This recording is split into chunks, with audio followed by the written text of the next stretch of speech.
Good evening. Welcome to the new party. I'm Nora Christine. I'm about to give a really unpopular opinion, and I'm sure it's going to be especially unpopular amongst women. I'm Gray Mars. Break a record by being with 100 men in one day. And right after she was done, she recorded a documentary. I'm a vegan weed. Call yourself fresh and wear the same weak ass turtleneck on every show. Goddamn. Then we got goddamn the Sudanese Sambo. Bruh, man. And I'm Enzo. Bringing up in my lives is they're like, oh well, he's violating the Constitution by having a meme coin and him making money off it in office and everything like that. I was like, if that was the case, like there would be lawsuits up the ass and impeachment in court. I'm skeptic. Like I always say, don't let anybody trample on your constitutional rights. I'm Mia. That's not a correct power dynamic in my mind. Typically, the people that are trying to be removed are not in control. That's why they're easily being removed.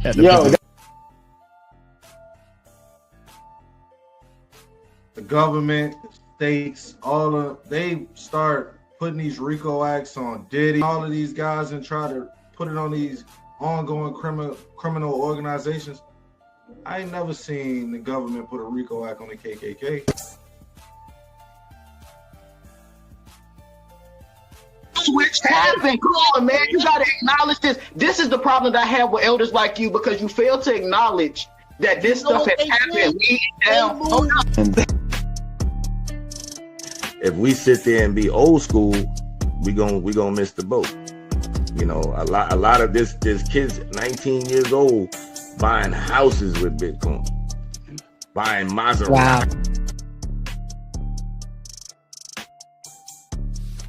I think when it comes to the woman,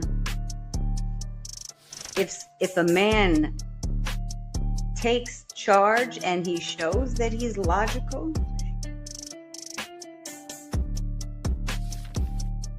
same people. That's number two. That's all theater. This is WWF. An absolute joke. Oh my goodness. So you know it's bad when even Fox News is calling out your BS. And that's exactly what happens. You have Pete Hegseth, okay, drunken Pete Hegseth, go on Fox News with Laura Ingraham. And he thought it was going to be a friendly interview. And for the most part, it was. But there were certain points in the interview where Laura Ingraham gave him some pushback. And you could see on his face, he wasn't having it. One such example is when Laura Ingraham reels him in with, you know what, the Democrats are saying that you guys want martial law, and that's what you guys want. Is that what you guys want? Is that what Trump wants? The question of martial law keeps getting raised by the left, that Donald Trump and Pete Hegseth, they want to impose martial law as authoritarians would. Mm-hmm. And Pete Hegseth is practically foaming at the mouth from this softball, and he's talking about, oh, we don't want martial law. We just want to uphold the Constitution and do it legally and everything, and that's why we're going to put in troops to stop what's going on. To that, I say, look at Los Angeles. They said the exact same thing. Oh, look, 4,000 troops, California National Guard. Oh, look, the Marines. You can't put in the Marines. What?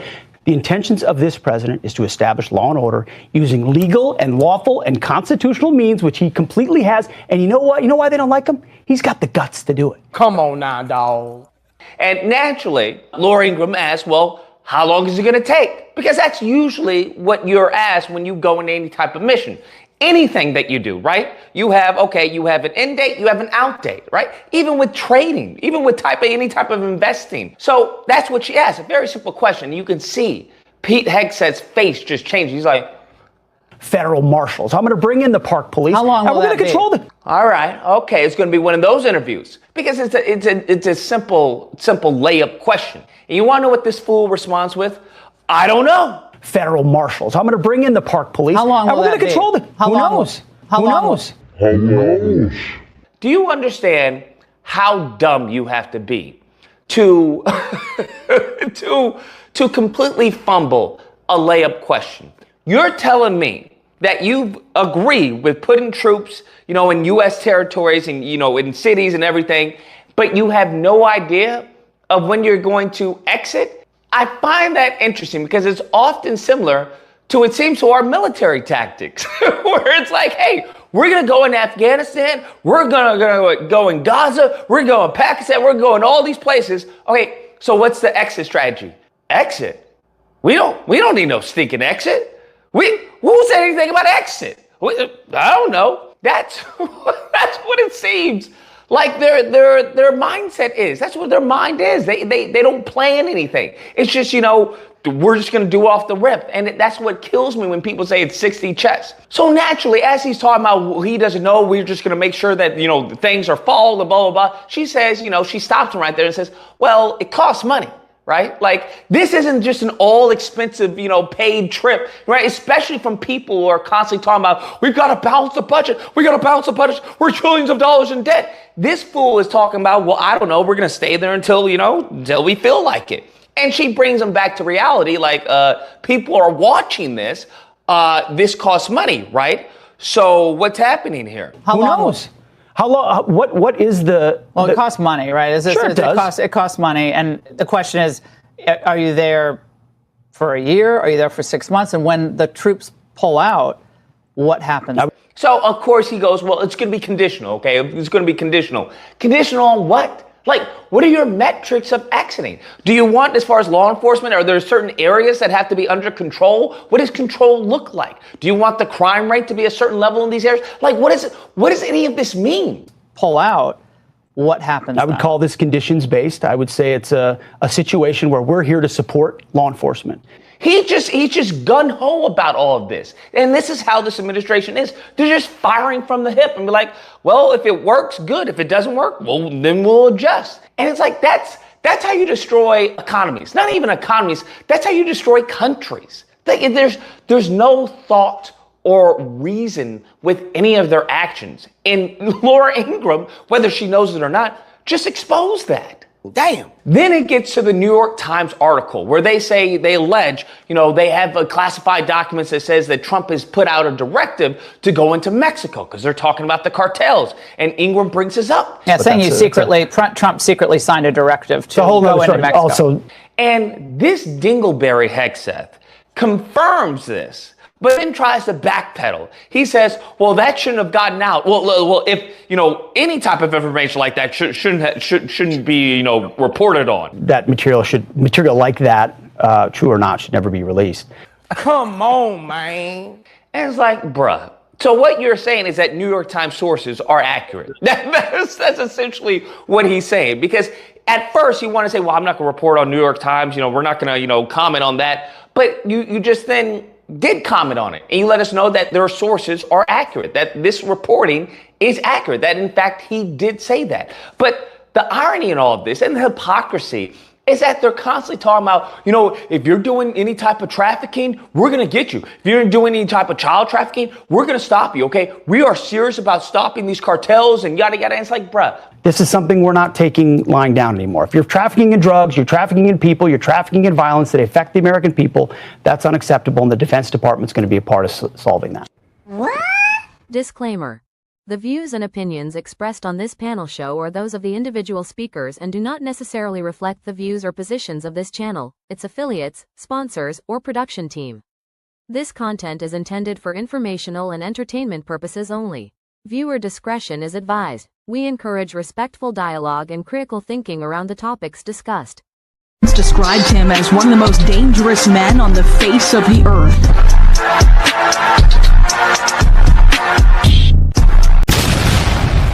Welcome to the Man Cave. Welcome to the Man Cave. I'm Gray Mars. I'm Enzo. Dot. I'm Mia. So Mia, the newest member of the Man Cave, Mia's going to start coming on Wednesdays. What do you think about what Pete Hegseth was saying on the Fox interview? I mean, I in general don't like Pete Hegseth, so every time he speaks, I tune him out. I feel like he needs to stop drinking the nips when he goes on television. For sure, for sure. Enzo, what do you think? Do you think Pete Hegseth did a good job, or you think he should have been more prepared? I'm going to demonstrate to you what I thought about that entire interview with Pete Hegseth. Banging my head against the wall. Let the DUI hire go. Don't like him. I never did.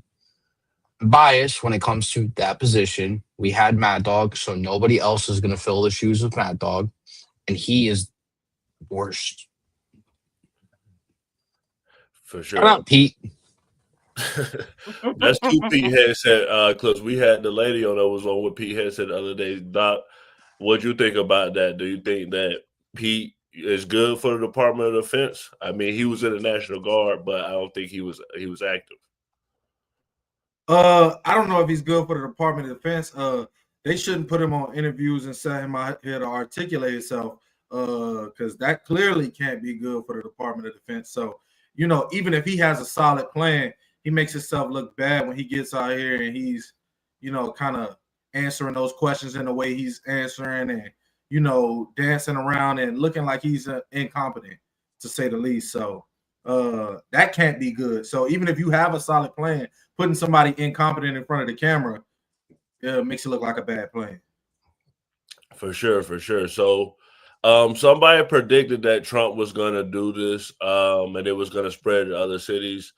I'll let y'all see who the person that predicted it. I've just met with too many families whose lives have been totally torn asunder. So it's not an intellectual exercise for me. They are targeting California. They're going after the state like no other state in America. And it is a preview for all of you, a preview for things to come. This is America's coming attraction. What's happened all across this state, the weaponization of grievance, what's happened with the nationalization of the Guard, that's a national order, not an order for LA that can occur any day, anywhere. This has to be called out. So it's a moment for all of us to be held to a higher level of accountability. Doc, we got two friends in LA. Do you feel like this is necessary? Was it necessary in LA? Is it good that it's spreading? Is it bad? Those motherfuckers ain't gonna be affected. And I don't know, maybe in LA it was necessary. I mean, them boys was throwing bird scooters off of the on-ramp at the police. So the police might have needed some help there. But I think in general, I don't think that this would be the way he should do it, because I don't think that's what the National Guard is for, just like police in the streets. I think he should have come up with some policy or sat down with police and figured out some way to, you know, fix the police department. I'm glad that he's attempting to do something, you know what I mean? That's a positive thing, but I think what he's doing, I don't think that would be the way I would want it to go. For sure, for sure. Enzo, what about you? Oh, I think it's completely necessary at the end of the day. Well, it was necessary in LA. I think it's necessary in DC. DC is our capital at the end of the day. If we're having crime like how it's been for the last couple of years in DC, and all the crime that hasn't been reported, like I don't want to go off the statistics whatsoever, because there's plenty of evidence to prove that at least 60% of violent crimes don't go reported. The police departments don't report those statistics to the FBI. So for them to sit there and say that it's a 30-year low is absolutely ludicrous at the end of the day, when they don't even have the full numbers, because no department in the United States gives 100%. So when I was in DC, I'm going to speak from my anecdotal experience when I was there. You could just walking around at night, I did not feel safe there. I'm going to be honest. During the day, same thing. I did not really feel that safe there. It's the same thing when I go to New York. I don't feel safe in New York. And for that to be our capital city, it should be a model city where there should practically be no crime at the end of the day. That is our capital. That is where the president lives. That's where all the federal buildings are. That's how it should be, in my eyes. So by putting the National Guard there to clean up the streets for however long it is, from what I've heard, they should only be there for a month, and then they can extend it. Who knows? Whatever it takes to clean up DC and get the homeless people off the streets and bring down crime, they need to do so, because obviously the police were not capable of doing that. So for them to step in and alleviate that off the police and get more police officers, retrain them on how they should be doing things, it actually helps and alleviates pressure from the police department in my eyes. So yeah, you're right that it's 30 days and Trump is trying to skip Congress to make it longer. So I'm gonna play this video and have Mia and King J respond, because even though the mayor is pushing back on Trump, she's complying with everything that Trump says. But I'll play what she said.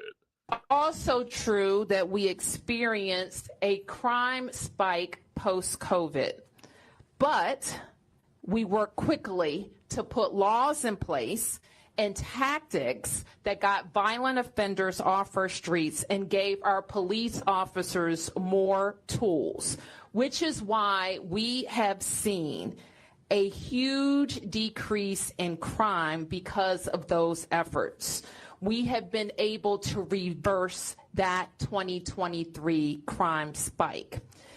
This year, crime isn't just down from 2023, it's also down from 2019, before the pandemic, and we're at a 30-year violent crime low. We're not satisfied.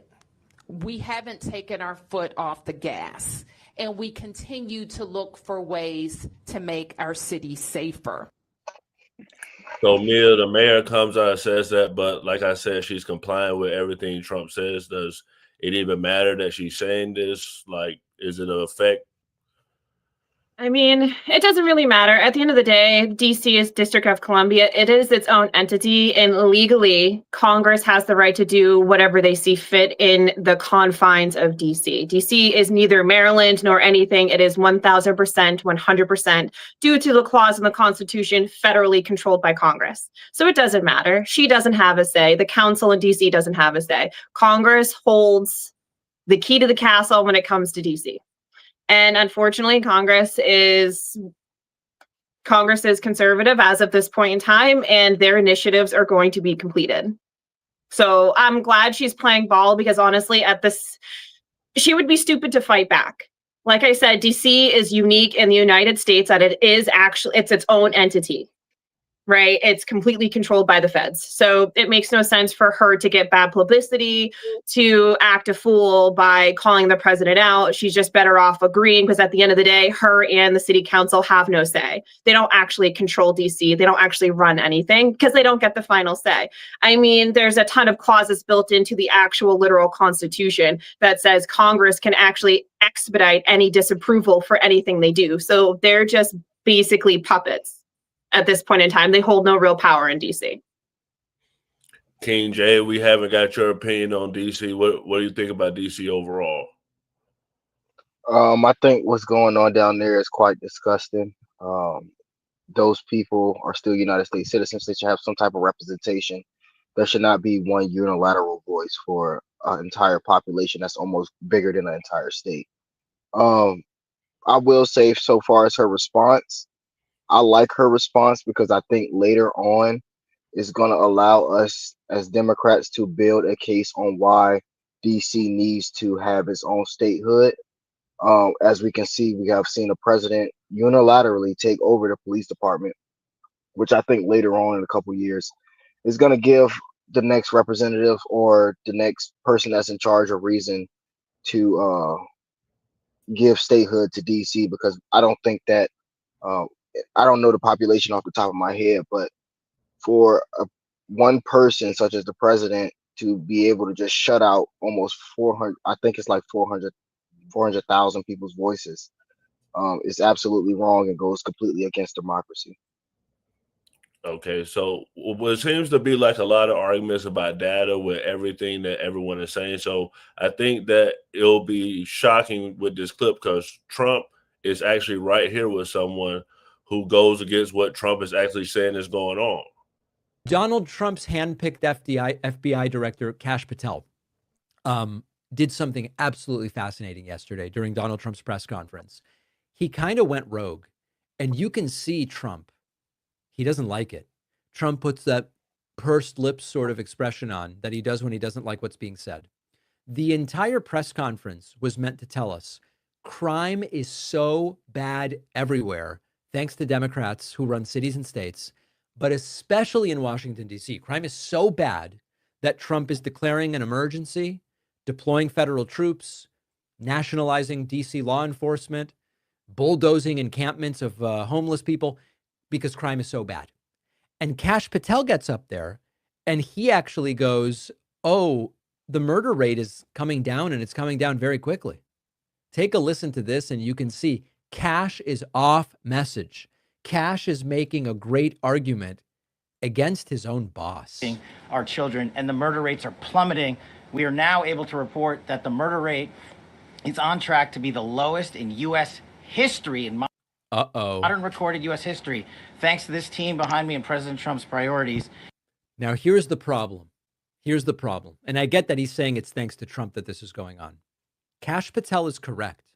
The MAGA narrative depends on painting every American city run by Democrats as this lawless dystopian wasteland overrun by gangs and dangerous immigrants and George Soros-funded prosecutors who won't do anything about crime.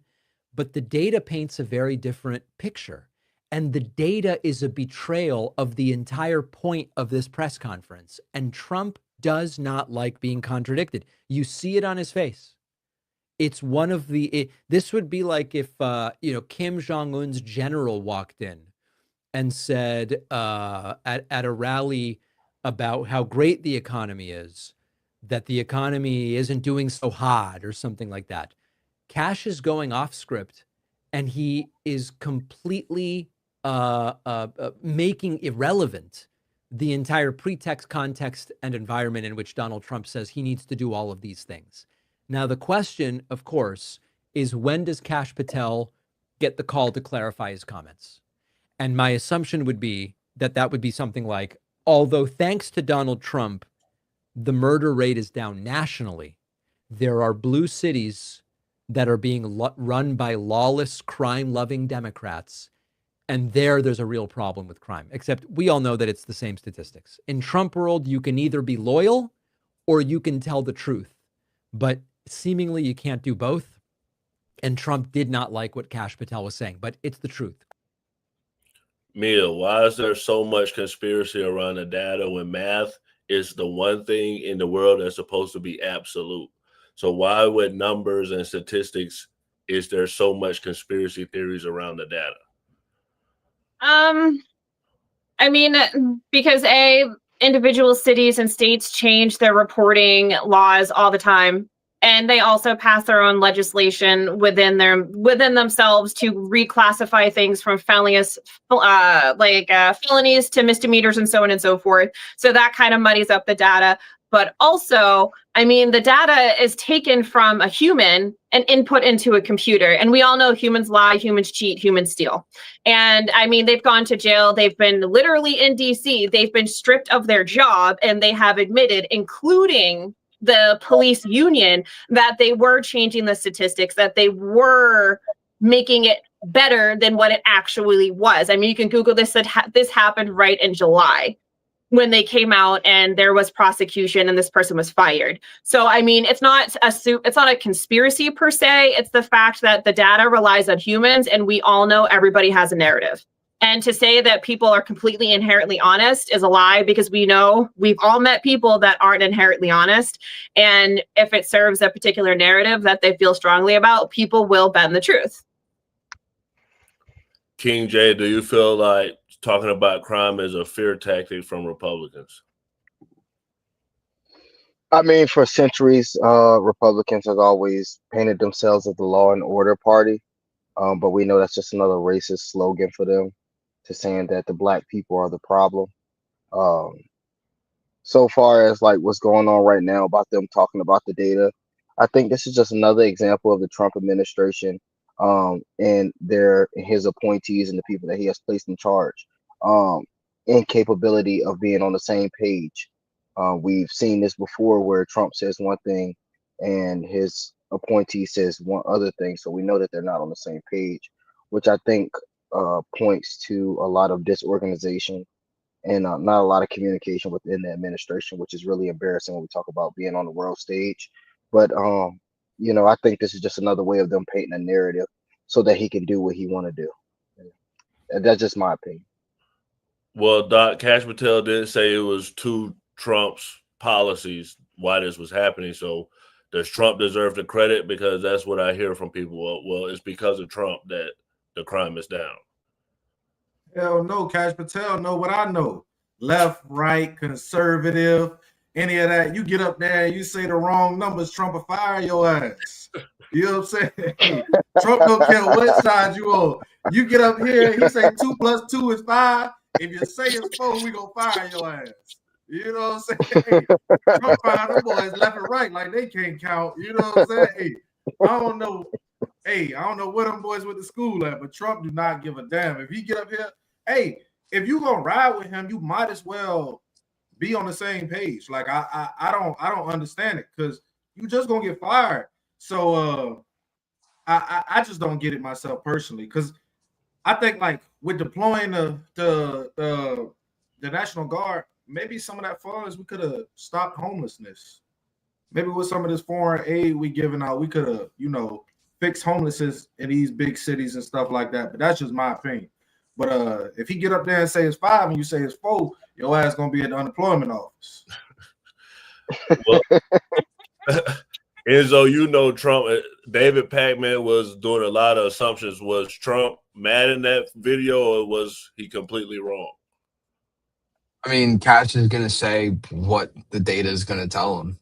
At the end of the day, he's the head of the FBI. The police departments report, quote unquote, all the crime to them. So he's going to have the sources. Like what Mia was saying about it not being reported, all of it for a reason. I have it right up here in front of me. There's strong evidence that many police departments in the United States do not report all crime to the FBI, leading to significant gaps in national crime statistics. In 2022 alone, 6,000 law enforcement agencies, only about 30% in the United States Department submitted all their crime data. It's 2022 alone. How are we really going to say these numbers are 100% accurate? Cash obviously is going to say whatever is in front of him. And I agree with Doc. I mean, he should just fall in line with Trump because that's your boss. Me, on the other hand, I'll call that shit out. No, like, he's just spewing what he has at the end of the day. That's what is reported. Obviously, we know that's false. We need the real numbers at the end of the day. All these police departments need to report all this crime so we can get real numbers to see what's really going on. I mean, I'm not going to sit here and bash democratic cities and anything like that, but I live in the Northeast. I've gone to New York, all over the Bronx. All 5 boroughs are a shithole with crime. I live in New Jersey. I've been to Trenton, Camden, the capital cities in the Northeast over here. They're all shitholes. Like, I'm sorry to say it, like, crime is rampant in all these democratic cities that I've been to, that I've been around. It's not a secret. It's not because of Donald Trump or anything like that. We need to clean up these cities to make it safe for everybody. I 100% will agree with what they're doing because obviously DC PD cannot handle it. Somebody else needs to step in. My question is always going to be this until this is over with. What's the democratic solution? Are we just going to keep defunding the police and expecting crime to go down? Is that what we're going to do? How is that going to help? Well, what people are basically saying is the hypocrisy of the right, and they're always going to bring up this date every single time, which is January 6th, because Trump was just watching the TV while this was happening, and so people are going to always use this against him. You think it's because Trump cares about crime in D.C., really? Because I remember Donald Trump on January the 6th, 2021, not giving Mehdi, oh, come on. Now Sorry, January 6th. Okay, sorry, Mehdi, no, Mehdi, come on. Let me finish my point. Mehdi, this is a short segment. I know you said that. 150 police officers got hurt. Hold on. You gave Bill O'Reilly a lot of time. Let me give an answer. I'm here for much shorter time. Let me speak. On January 6, 2021, you may want to move on for it. We all watched police officers in D.C. being attacked by a Trump-supporting mob, 150 injured, 600 people Mehdi, you're going to sit here. We know the statistics of January 6th. Mehdi, you're going to sit here. Mehdi, you're going to sit here. Mehdi, you're going to sit here and say if Trump cures cancer, then January 6th was terrible. Okay, the fact of the matter is you can't have an argument. You can't have an argument about what's happening on the streets of D.C. without going back to January 6th. Because it's about you won't talk about actually the crime. Trump, Leland. But Leland's no, not it's Donald Trump. not. It's about how to have people be safe. I said to you, Donald Trump doesn't care about crime in D.C. You said, yes, he does. And I said, I'm going to give you evidence to prove he doesn't. If he cared about crime in D.C., why did he pardon 600 people who assaulted police officers? You can't come and make this emotional claim. Oh, come on, Mehdi. You can't. You're talking about completely different things. You don't actually care about crime, then. You cannot talk about this. There's completely different things going on. Why? What do you mean either I care about crime or I don't? Where was the National Guard? Where was the National Guard on January 6th, 2021 come on. You can't in DC? No. This is silly. This is absolutely silly, Mehdi. You can't do this. Why, no, because it has nothing to do with what's happening or what the arguments are right now. Okay? And you can't. No, it has nothing to do with it. Crime matters in D.C. The victims of crime matter in D.C. What about the cops in D.C.? And I'm the saying only person who died on January 6th was a Trump supporter, and you can't talk about what's happening on the streets right now. Let me know when you want me to speak. No, you can't talk about any. Oh King J, where was the National Guard on January 6th? Shit, they won't nowhere. They won't nowhere. We didn't get. I can tell you this: it was motherfucking stationed in Maryland. If you know anything about the Guard around Maryland and Virginia and the other surrounding states, there's installations that are like almost 2 hours away from DC. It was people that were posted on post 2 hours away, stationed, ready to get the call to go into DC. Never received it. I think it's very interesting when we talk about this because, one of the things that the right said is he didn't have the authority. He didn't have the authority. He never had the authority to call in the National Guard. But as we can see, the president is the commander in chief and he can call these motherfuckers up whenever he wants to, as he does. So, I mean, it just points to hypocrisy that continues to happen. But I mean, so far as what's going on, man, I don't even know what to say. This shit is funny as hell. And, they can't hold on to power forever. And eventually, y'all got to think about what's going to happen on the left side. Because if you're going to continue to do this extreme right ass shit, you don't think it's going to be a counterbalance to this? Because this is absolutely crazy. Well, before everybody else responds, let's actually hear from people that actually live in DC. It's fine. It's nothing wrong with DC that doesn't happen anywhere else, in the States. Just their presence is good if the DC police need assistance, but I don't think they need the National Guard. I've been robbed. I'm a legit citizen. I've been robbed and everything. So some cities are worse than DC, and the crime rate has gone down. And the young people, they are kind of out there. I don't know what their problem is, but they getting kind of outrageous. That's in DC and in Maryland and New York, everywhere. He's just starting here, okay? He's not going to end with here. Let him know that he is going against the vast majority. Crime in D.C. is at a low, and he's using that for an excuse. His accusations that crime is on the rise is baseless. I think it was one of the Doge folks that got mugged, and he's using that as this catalyst to militarize D.C., which is insanity to me. Insane overreach. It's completely unnecessary. I think this is a way for him to take control of D.C. like he's been wanted to do. Crime has been down. Of course, you're going to take precautionary measures. You're going to make sure that you vigilant about, where you're walking and what's going on around you. But it's just the thing about living here. Mia, should the people in D.C. have a say? Yeah, go ahead. Should they have a say? I mean, absolutely. They live there. They should have a say. But what I notice, all of them expect to get robbed, to get mugged, and to live in a crime-infested area. That's all. Literally, all of them said that. That is their expectation. They have dealt growing up or living in that city with crime and like despicableness, that is their baseline. And my biggest thing is nobody is pointing out how wrong that is. Americans deserve to live in a clean place, no crime, safe. Children deserve all these things to have an effective, stable place. And it makes me sad and angry that the baseline is, oh, I live in DC. I'm going to get robbed. I'm going to get mugged. It makes me a real citizen.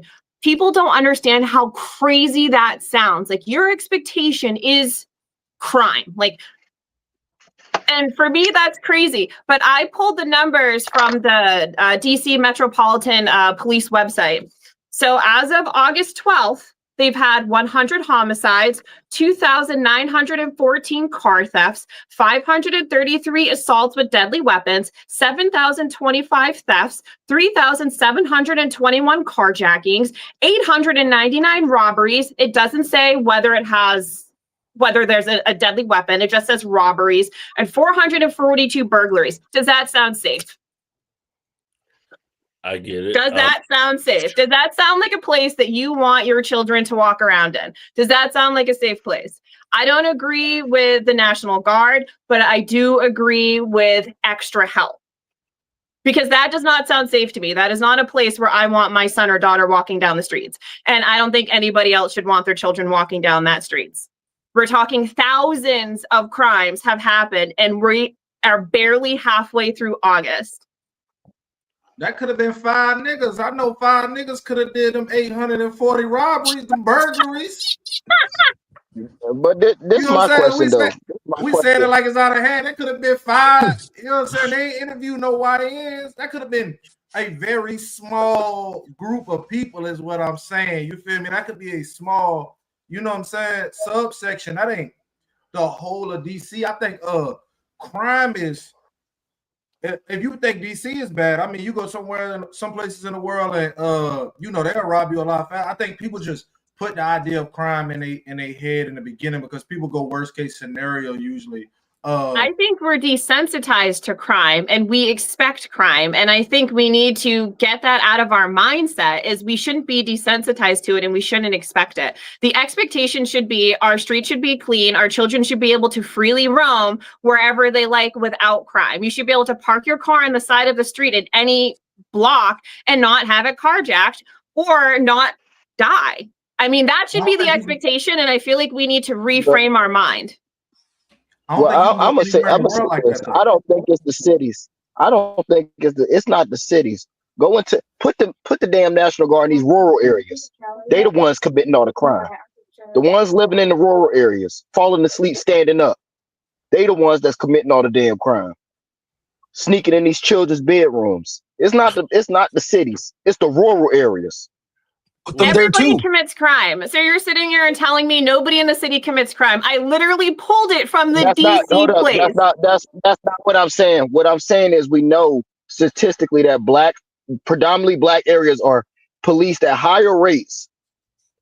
And we know for a fact that these rural areas are under policed. That's where you need to start at. Because we know that's where a majority of the crime is happening. I grew up in a rural place. For starters, for somebody who grew up in a very extreme rural place, I didn't even have to lock my door at night. So to say something that is very baseless, to be like, oh, that's where the majority of the crime is happening. Crime happens everywhere. Yes, rural, city, up, down, side to side, across the pond. Crime happens everywhere, but I literally grew up without having to lock my door. People still use the honor system here, for Christ's sake. I would say statistics and data tell us that living rurally is very much safer than living in the city, regardless of which neighborhood you live in. You could even live in the burbs. It is still safer to live in the freaking woods. Yeah, and I would just say that's also like proximity because you got in these places, you got people living on top of each other where, you know, like these projects and all type of stuff is not a lot of space. It's a bunch of people. Well, in New York, it's like millions of people living in a small area. But my question is, who is it safe for? Who is it safe for? Because we know for a fact it's not safe for them children that stand up under some of these men in those rural areas.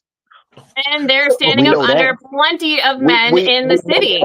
I mean, we can go tit for tat, but you think you have a gotcha moment and you don't. These men in the world, we know that these men in these rural areas is sneaking into these 10-year-olds' bedrooms. We know that. We know they're doing the same thing in the city. You can literally give me zero statistical metrics. Hold up.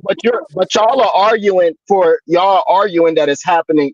Crime is happening more in the cities, and what we're saying is we know sexual assault is happening more in rural areas with these men sneaking into these children's bedrooms.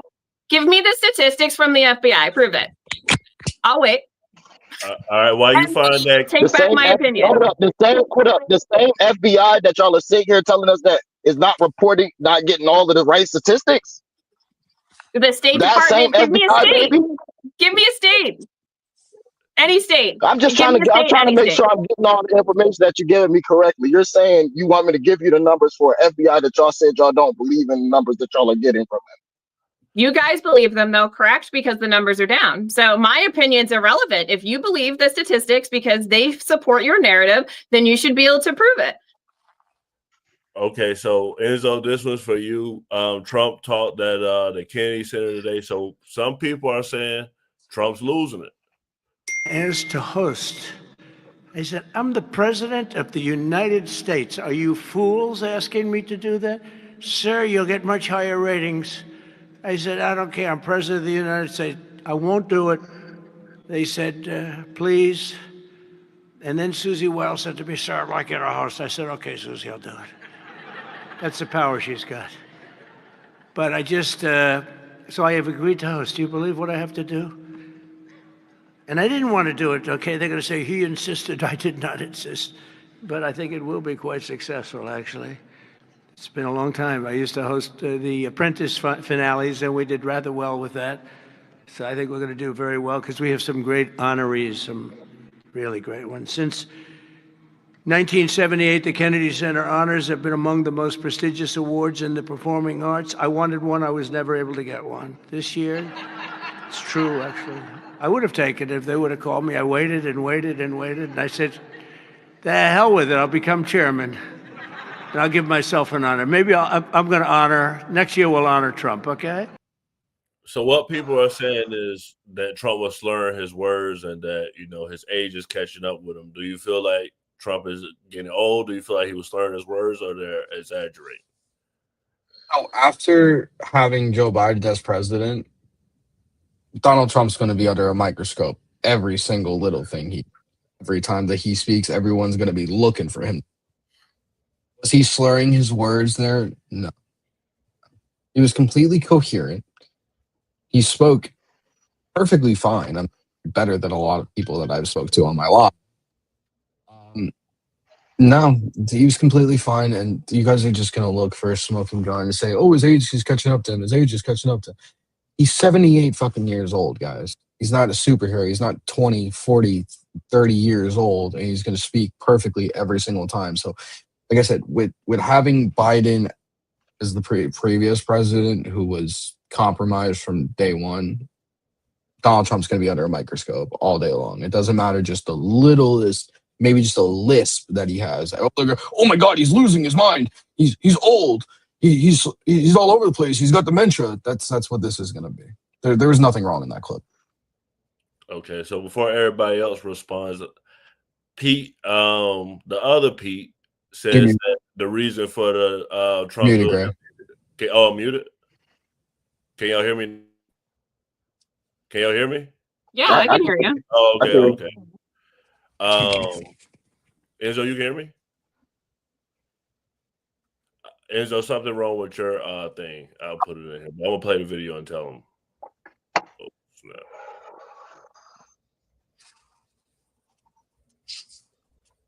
The federal government is taking over the policing of a major American city, Washington, D.C. The president is doing this not in order to make the city safer, that's the job of local law enforcement, but to solve his own political problems.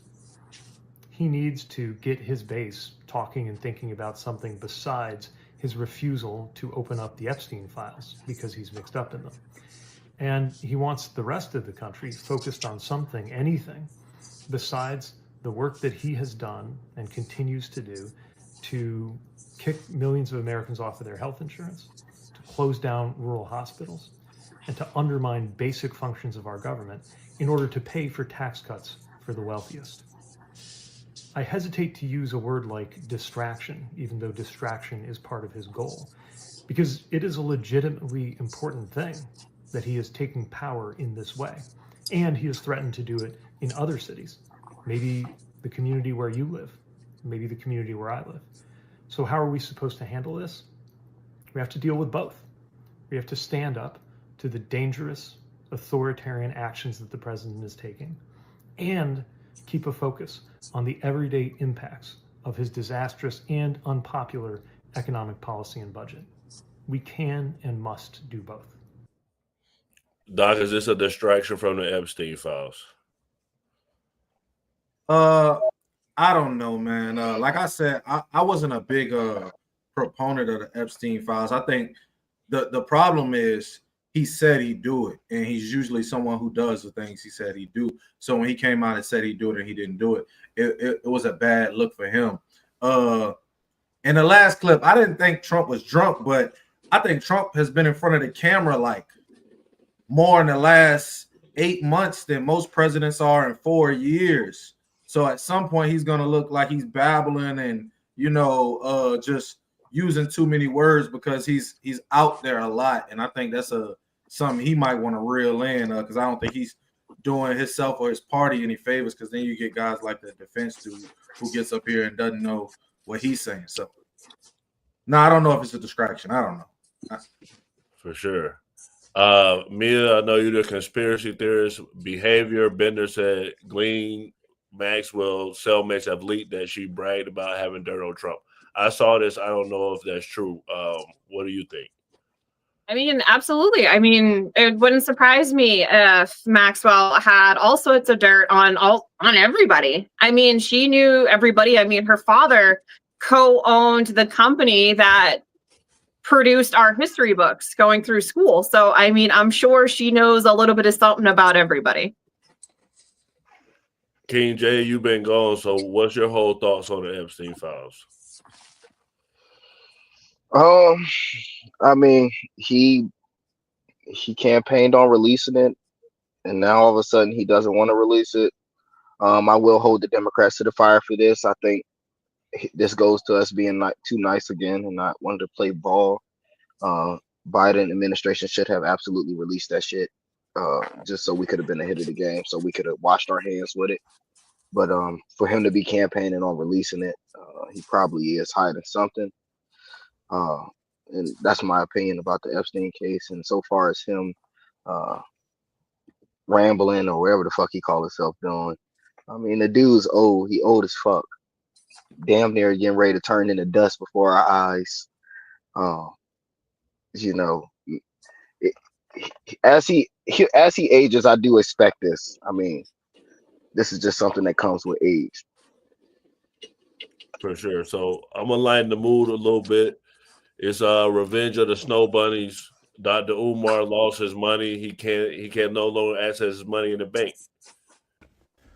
For unpaid vacant property registration fees. I repeat, on August the 5th, the city of Wilmington, Delaware, took out a lien to auction off the campus we bought, the campus we've been working on for 6.5 years. I was not notified of this. We were not notified of this. This past weekend, without an email, this past weekend, without a letter in the mail, this past weekend, without a phone call, the city of Wilmington put a notice on the door handle of both of our schools, informing me that if we don't pay the past due vacant property registration fees and outstanding utilities by the 25th of Black August, they will sell our campus.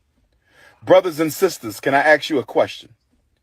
Why were we not notified that they were going to try to sell our campus?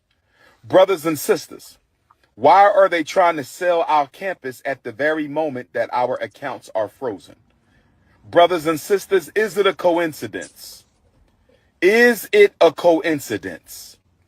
Is it a coincidence that the city of Wilmington is trying to sell properties that we own and have been working on continuously behind our backs? They were going to sell our schools behind our backs. They didn't even tell us that they were going to try to sell our schools. We received no notice in the mail.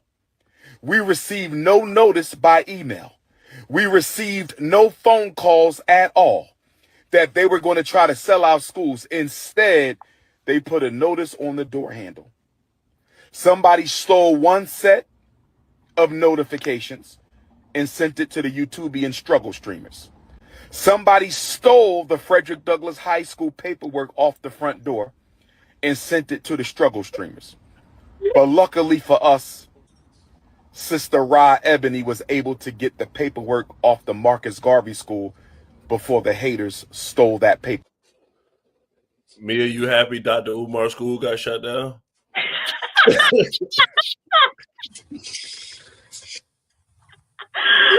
I'm sorry, I shouldn't laugh at somebody else's misfortune. It's not very, good. But I mean, he is a wicked grifter. So I mean, I do have to laugh a little bit.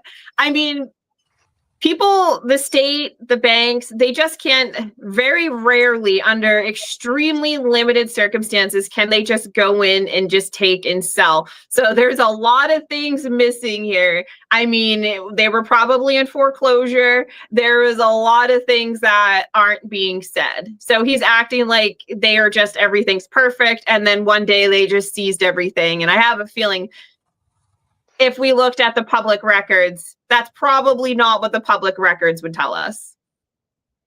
For sure. King J, do you agree with Dr. Umar? Do you feel like he shouldn't have got his bank froze?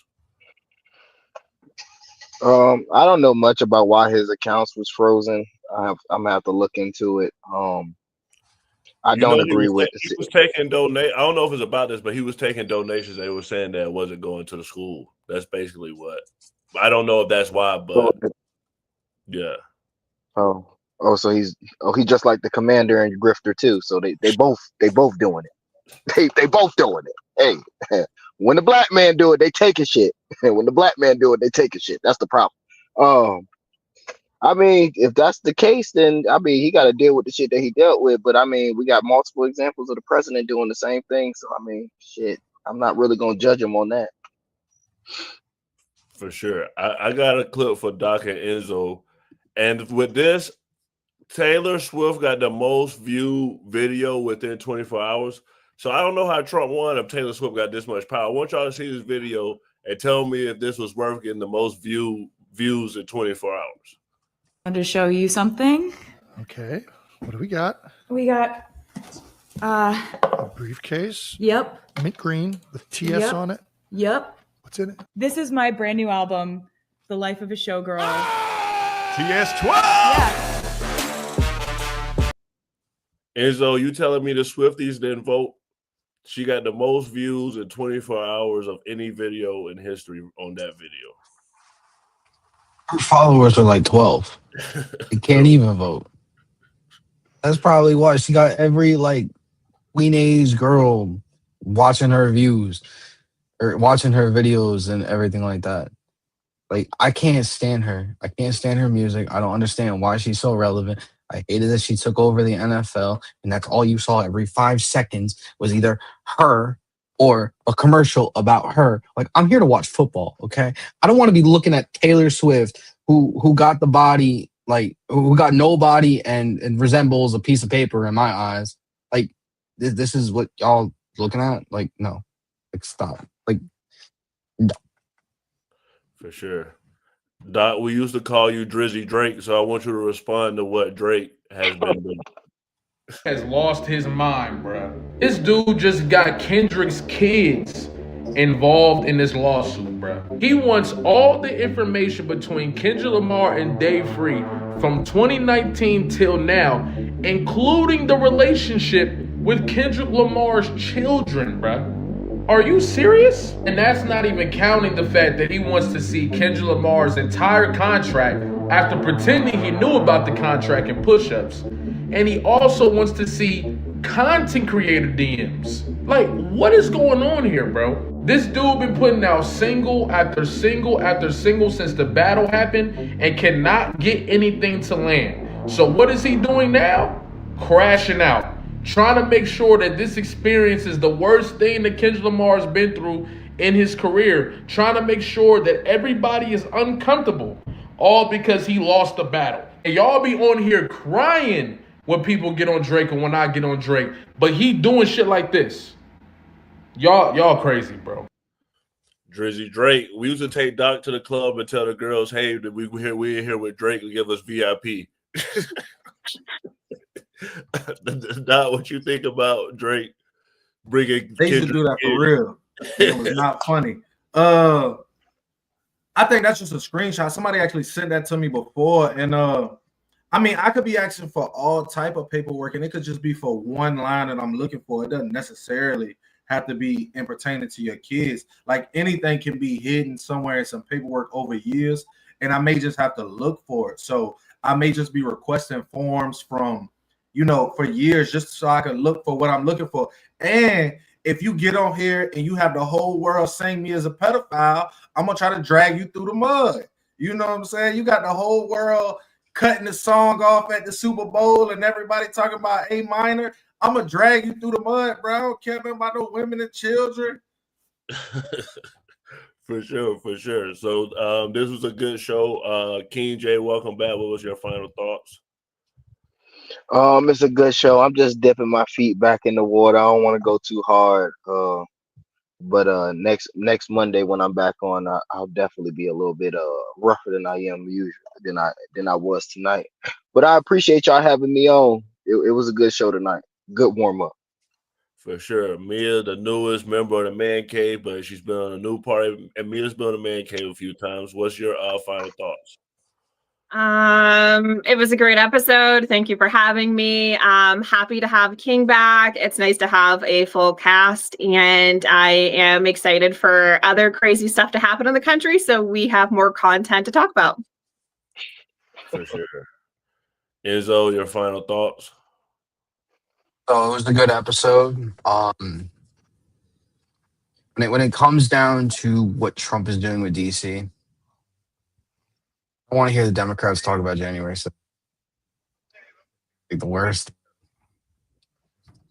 that has happened. I could pick out any day. Chicago, worst Democrats. There's a reason why the Democratic Party is polling anywhere between, depends on who you ask, between 8 and 30%. That being said, keep going the way you guys are going. There won't be a Democratic Party by 28. Doc, what's your final thoughts? If you're going to be a Republican and you're going to support Trump, you better go back to school and relearn how you did math. It is not 2 + 2. It's whatever he told you it is. And if you don't get this, your ass is going to get fired. And Trump firing them on the left, Trump firing them on the right, Trump firing anybody who calculate anything that he ain't told their ass to calculate. So, hey, y'all better be careful out here. It's going to be a big opening in government jobs. All the ones who with them calculators, hey, all y'all going to get up out of here. Might go get me one. For sure. If you're watching right now, make sure you hit that subscribe button and that notification bell to know when we go live.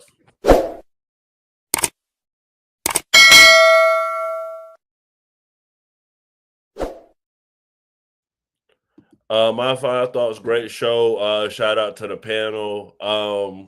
It's crazy. A lot of this stuff is crazy. We go see what happens if this is gonna backfire on Trump, if this is gonna work for Trump.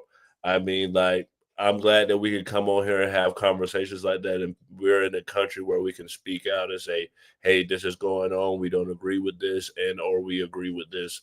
So that's what I like. Tomorrow we're going to be talking about Nick Fuentes and what he has going on with Tucker Carlson, and if these people are Fed agents. So I guess we detectives now, so we'll see what that's about. We do this every Monday through Thursday at 8 p.m. Eastern. Thank you for watching Man Cave. Have a good night.